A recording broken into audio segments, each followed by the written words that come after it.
সোনার বাংলাদেশ, সোনার বাংলাদেশ, সোনার বাংলাদেশ। জয় বাংলা, জয় বাংলা, জয় বঙ্গবন্ধু। বন্ধুরা, আজকে এমন একটা দেশ নিয়ে আলোচনা করবো যার নাম নাকি বাংলাদেশ, মানে সোনার বাংলা। কিন্তু যত আবাল মার্কা কাম ওই বাংলাদেশেই হয়। বিশ্বাস করি না। আমি প্রমাণ ছাড়া কোনো কথা বলি না। তার আগে চলুন এই ভিডিওটা একটু দেখা যাক। কবর থেকে লাশ চুরি। আমাদের এই কুড়িগ্রামে এমন এক ঘটনা ঘটে গেল যেটা শুনে পায়ের মাটি সরে গেছে ভাই। কিভাবে সম্ভব একটি কবর থেকে কবর খুঁড়ে লাশকে চুরি করে নিয়ে যাওয়া? আমাদের কুড়িগ্রামের রাজারহাট উপজেলার চাকরিপাশা ইউনিয়নের পাঠকপাড়া গ্রামে এই ঘটনা ঘটে।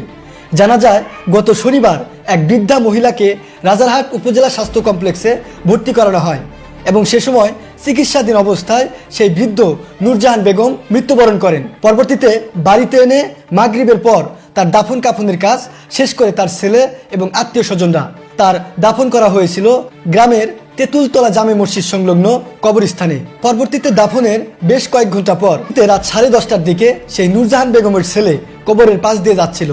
হঠাৎই মায়ের কবর, যেহেতু কিছুক্ষণ আগেই মাকে কবরে শুয়েছে, তাই হঠাৎ করে সে কবরের দিকে লক্ষ্য করলো এবং লক্ষ্য করলো সেই কবরের কিছু অংশ মাটি খোলা। তারপর কাছে গিয়ে দেখতে পেল তার মা আর কবরের ভিতরে নেই। দেখেই তো অবাক হয়ে গেল। আশেপাশে সবাইকে ডেকে আনলো, এমনকি অনেক খোঁজাখুঁজি করলো। করার পর তারা 999-এ ফোন দিল পুলিশের সহায়তার জন্য। 999-এ ফোন দেবার পর রাজারহাট থানা থেকে পুলিশ গিয়ে সেই লাশ খোঁজা শুরু করলো, কিন্তু আশেপাশে কোথাও লাশ নেই। বেশ কিছুক্ষণ তল্লাশি চালানোর পর অবশেষে রাত 1টার দিকে সেই লাশ খুঁজে পেল পুলিশ। কিন্তু সেটা কি অবস্থায় ভাই? পাশের এক জমিতে অর্ধনিমজ্জিত অবস্থায় সেই লাশটি ভেসেছিল। সেই লাশটা একদম উন্মুক্ত অবস্থায় ছিল। তারপর তদন্ত করার পর লাশটি নতুন করে জানাজা করে কাফন পরিয়ে দাফন করা হয় লাশটিকে। তো বন্ধুরা, এটাই হইছে বাংলাদেশ, যা আমরা সব সময় সোনার বাংলাদেশ বইলা থাকি। ইনি একজন 77 বছরের বৃদ্ধ মহিলা। সে কিছুদিন আগে অসুস্থ আছিল, তারপর তাকে নিয়ে হসপিটালে ভর্তি করা হয়েছে। আর ওই হসপিটালে সে মৃত্যুবরণ করছে। তাকে আইনা রাতের 10টার দিকে মারি দেওয়া হয়েছে। আর রাতের 1টার দিকে সেই লাশটা কবর থেকে খাইন্দা তুললা ফেলছে।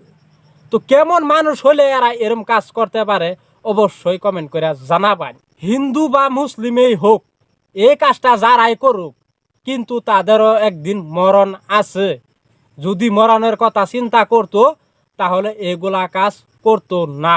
একজন মানুষকে কবরস্থান থেকে তুললা আন্না আর সেই মৃত মানুষের হাড়গুলো নিয়ে বিক্রি করা, এটা ভাই কোন ধরনের বিজনেস হতে পারে? তোরা কি মানুষ না রে ভাই? তোদের কি মরণের ভয় নাই?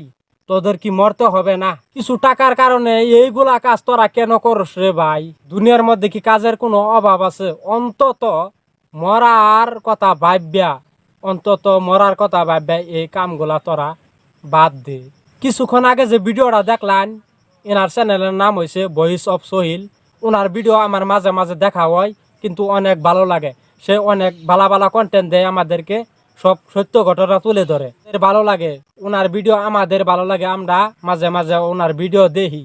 হ্যাঁ, ও সব সময় সত্য ঘটনা তুলে ধরে। তোদের বাংলাদেশকে আমরা অনেক ভালোবাসি। হয়তো তোরা 2-1 জনে এই কামগুলা করছ, কিন্তু বদনাম হয়েছে পুরা বাংলাদেশের। তবে আমি একটা কথাই বলতে চাই বাংলাদেশের সরকারকে, এদের প্রতি যাতে আইনি ব্যবস্থা লয়। তবে ভাইয়ারা, ভিডিওটা দেখে যদি একটু দয়া লাগে থাকে তাহলে বেশি বেশি করে শেয়ার করে দিন, যাতে সারা বিশ্বের মানুষ দেখ পারবা বাংলাদেশে টাকার জন্য কি কাজ করতে পারে। তাই ভিডিওটা সবাই শেয়ার মারিয়া সবেরই দেখার সুযোগ করে দিন।